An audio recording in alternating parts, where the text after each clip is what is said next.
Hello and welcome to our virtual classroom.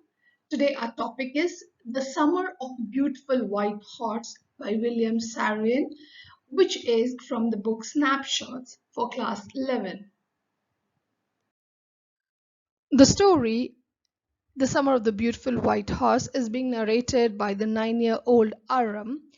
The story is about two poor boys, Aram and Mourad, who belong to the Garoghlanian Tribe, which is an Armenian community living among the lush fruit orchards and vineyards of California. In the story, the two boys do take a horse which does not belong to them for their love of horses, but at the same time they conscience-stricken, and hence at the end they return the horse to its rightful owner.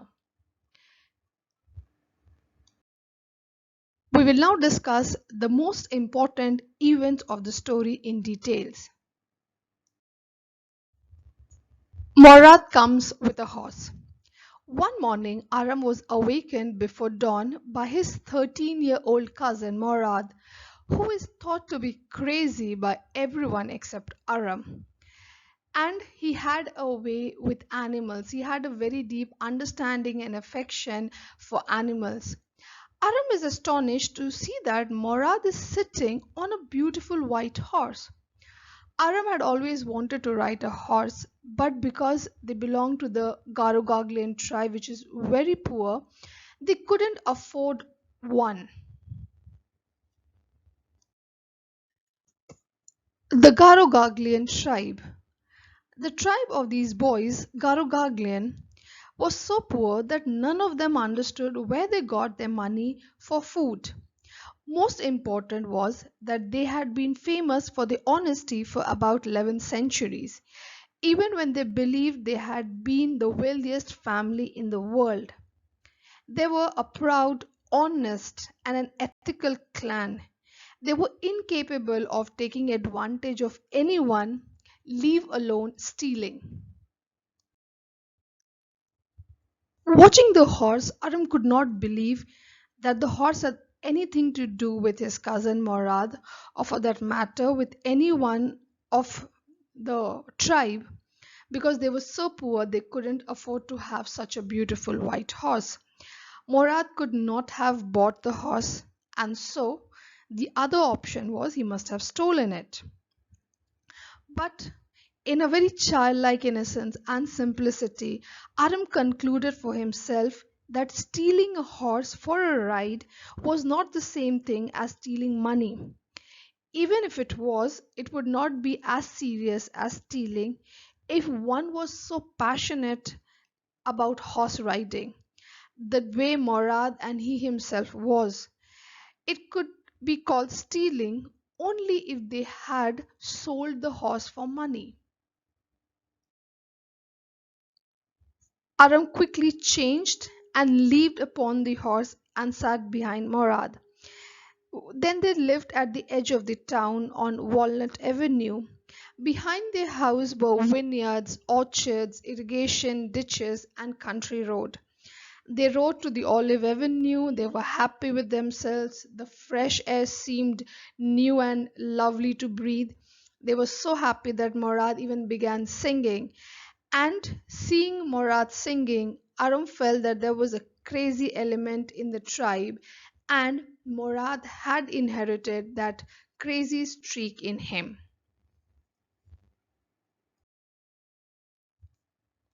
Uncle Khusrove's crazy streak. Murad's crazy behavior was considered to be a natural descent from the Uncle Khusrove, even though his father, Zorab, was a very practical man. Unlike Khusrove, Uncle Khusrove was an enormous man who was always furious, impatient, and irritable. He would roar for everyone to stop talking and say, "It is no harm, pay no attention to it." In fact, one day, when his son came and told him that the house was on fire, Khusrov even silenced him by roaring, "Enough, it's no harm."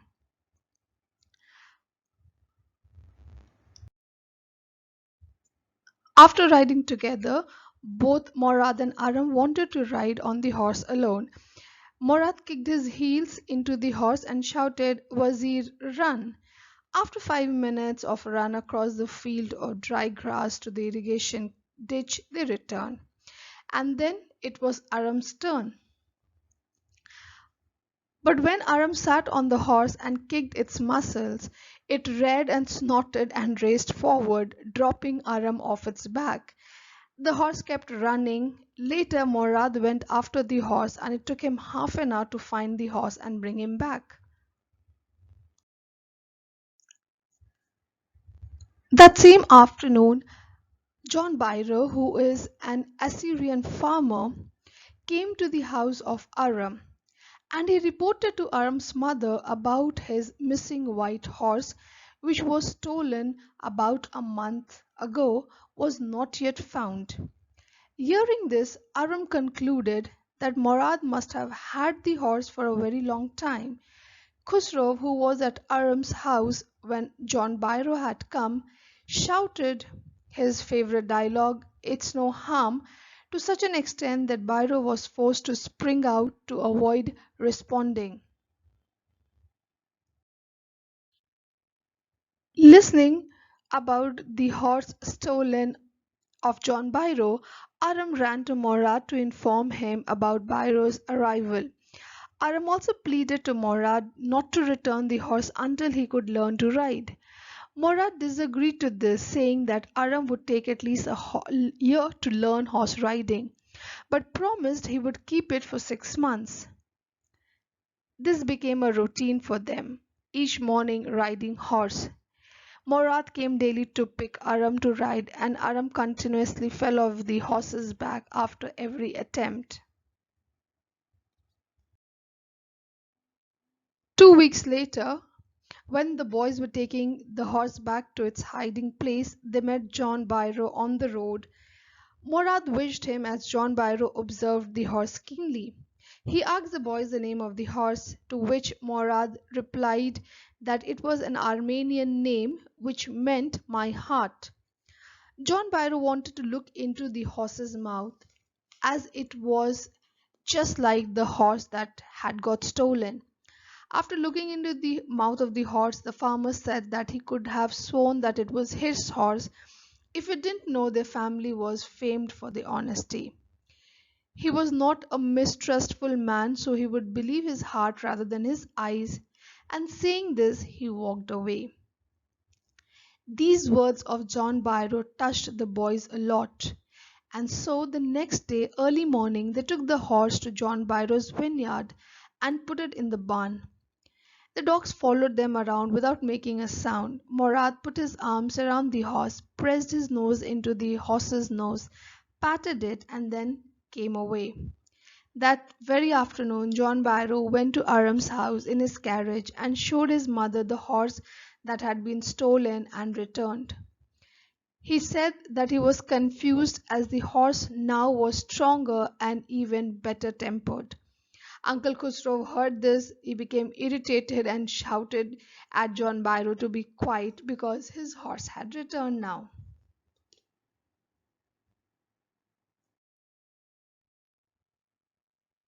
Let's now discuss the few important characters of the chapter.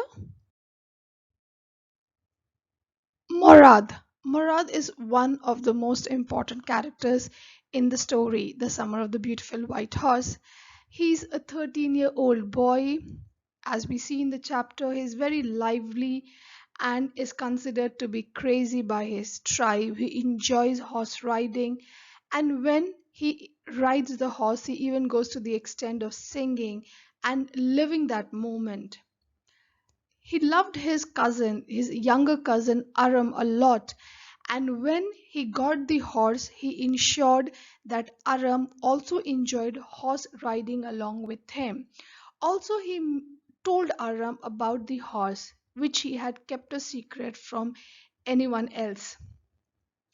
Now, when he rides the horse, we very well come to know that he knows how to handle the horse, and he has never in the story fallen off from the horse. Also, he is an animal lover. He tames the horse, makes his well trained, well tempered, looks after the horse very well. Even physically, the horse has become better when it goes back to John Byro. When the Robin was injured, Morad also looked after it. Also, he had an understanding with the dogs. So we see in totality that Morad is an animal lover. He loves animals, he loves being with them, enjoying with them. And also at the end, we see that Morad, along with Aram, are not selfish. When they come to know that John Byro was suffering, they decided to return the horse.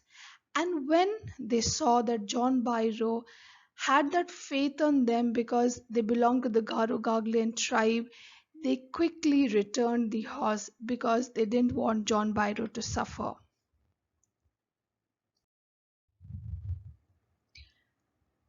The little Aram, 9-year old, is the narrator and a very important character in the story as well.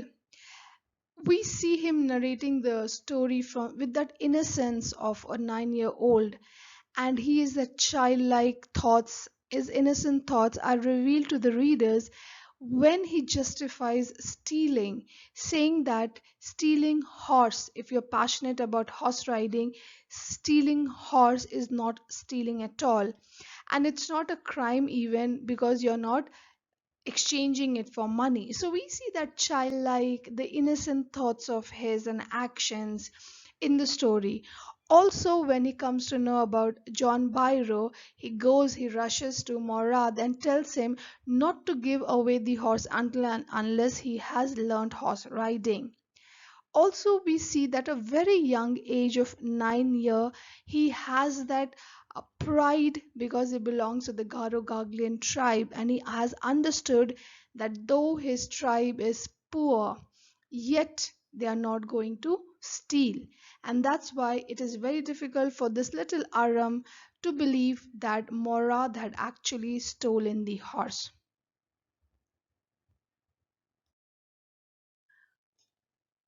Our next character is John Byro. He is an Assyrian farmer and he was a friend of the Garoghlanian tribe. He is the owner of the beautiful white horse which Mourad had stolen.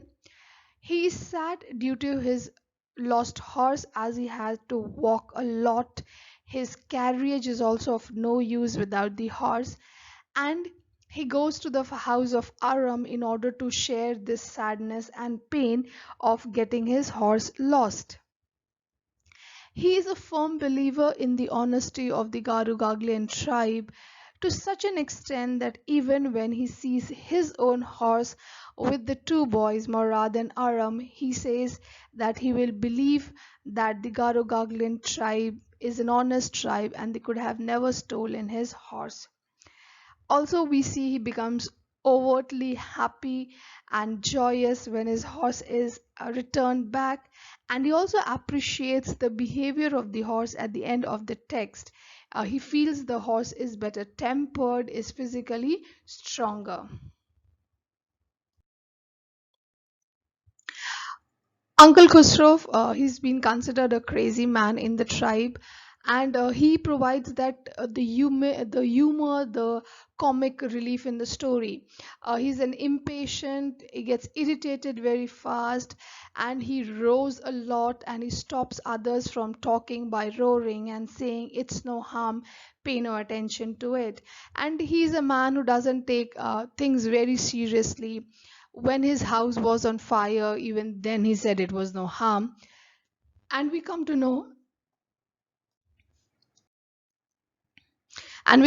that he's angry and irritated all the time because he is feeling homesick, which the mother of Aram explains to John Byro. We will now look at a set of questions. We will see and discuss short answer type questions and long type answer type questions as well. Why did Aram find it hard to believe that Mourad had stolen the horse? Aram found it hard to believe that Mourad had stolen the horse because they belonged to the Garoghlanian tribe, and the tribe was known for the honesty. So stealing was not possible for them. give a short description of narrator's Uncle Khusrove. We see Uncle Khusrove as a crazy man, as he was considered by the tribe. He's an enormous man, had a powerful head with black hair, large mustache. He had a furious temper and an irritable nature. He was very impatient and he would stop anyone from talking by just shouting, "It is no harm, pay no attention to it." What are the unique traits of Garoghlanian tribe? The Garoghlanian tribe was famous for their trust and honesty, but they were a poor tribe. They were proud of their honesty. They believed in right and wrong. None of them could think of deceiving anybody in the world. Next question is, who was John Byro? What problem was he facing these days? John Byro was an Assyrian farmer. He was a regular visitor to the narrator Aram's family. His white horse had been stolen a month before, and his surrey was of no use without the horse. Now he had to walk on foot if he wanted to go somewhere. What were the narrator's views about stealing? The narrator is our little Aram, and he believed that stealing a horse for riding was something different from stealing money. If you were crazy about horses, it was not stealing at all. It would amount to stealing only if you intended to sell the horse. Next question. Describe the incident which confirms that the narrator's uncle Khusrov was indeed crazy. One day, the narrator's Uncle Khusrove was having his mustache trimmed at the barber shop. His son, Arak, came running to him, told him that the house was on fire. Khusrov roared, "It was no harm, pay no attention to it." Even the barber repeated that the boy had said that the house was on fire, yet Khusrov roared again and said, "Enough, it is no harm, I say." So this incident proves that Uncle Khusro was indeed crazy. What do you think induced the boys to return the horse to the owner? One morning on the way to the deserted vineyard where they were hiding the horse, the boys ran into the farmer John Byro. John Byro recognized his horse, but it was difficult for him to believe that the boys could have stolen his horse because their family, the Garoghlanian tribe, was well known for honesty. So he went away saying that the horse must be the twin of his horse. The boys knew that he had become suspicious, so the time had come to return the horse to its true owner. Describe the narrator's experience when he rode the white horse alone. The narrator had a frightful experience when he rode the white horse alone. He leapt to the back of the horse, but it did not move. As advised by Mourad, he kicked into the muscles of the horse. It reared and snorted. Then it began to run. It ran down the road to a vineyard and began to leap over the vines. As it leaped over the seventh vine, the narrator fell, and the horse continued running.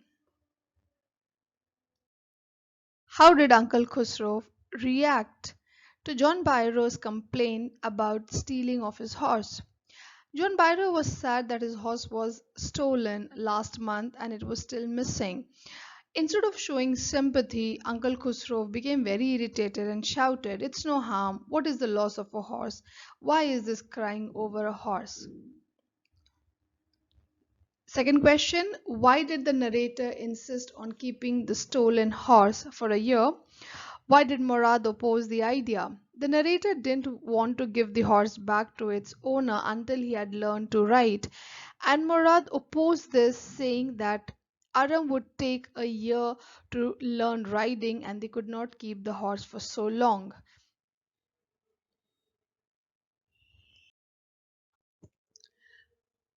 These three questions are long answer type questions.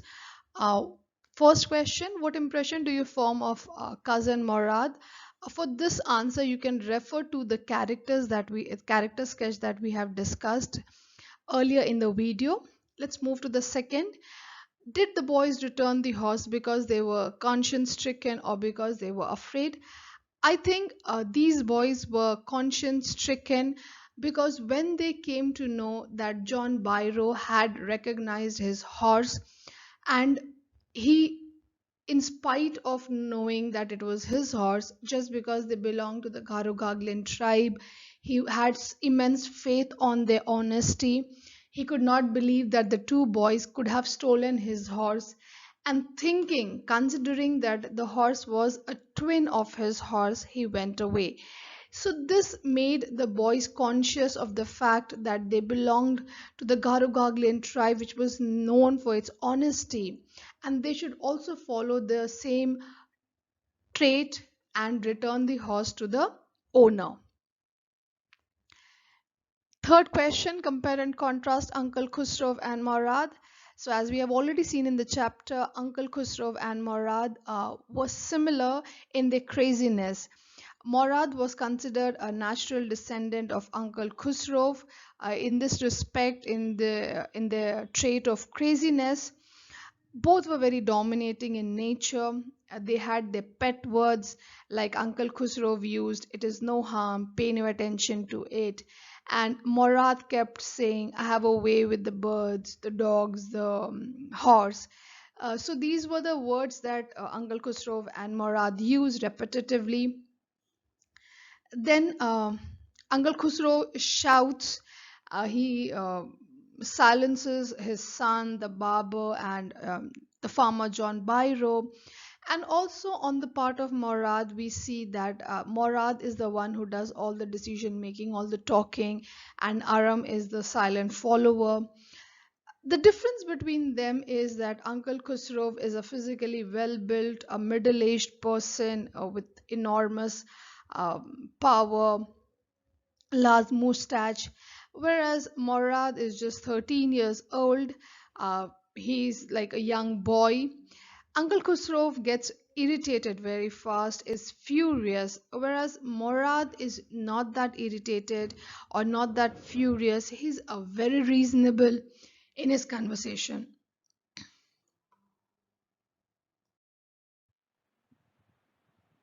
Thank you for watching the video. If you like my work, do give a thumbs up. And if you have any suggestion or comments, leave it in the comment section. Stay connected with many more videos of class 11 and 12